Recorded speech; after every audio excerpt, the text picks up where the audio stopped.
That's what the investors want, and that's what a CEO needs to focus on. There's a lot of people out there that think they know, and again, still only 1 in 9 is successful. David Adams is driving the energy transition by leading multi-billion-dollar investments in the energy supply chain for Goshen, one of the world's largest energy storage companies with $5 billion in revenue.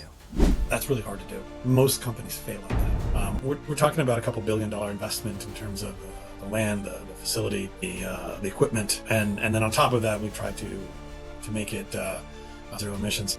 Over his career, David has also funded 3 successful companies, raised $90 million in venture capital, early-stage investor of 2 public companies, involved in 20 M&As, and achieved a remarkable IRR of 568% on his personal investments. Getting data to train the AI is really critical. And the problem is that the data that this AI needs is not available.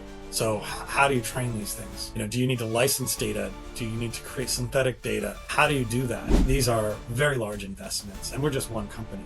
We would look at several $1 billion just for anode and cathode facilities. We'd look at several $1 billion for building the pack facilities and the cell manufacturing facilities. That's just here in the United States, and we're replicating that in Southeast Asia and India and in Europe. We have a new administration in the US that has decided that a trade war with China is more important than this energy transition, and so we're talking about tariffs on products coming in from China. And when you're looking at the vast majority of the battery industry being located in China, suddenly that energy transition has become a lot more expensive.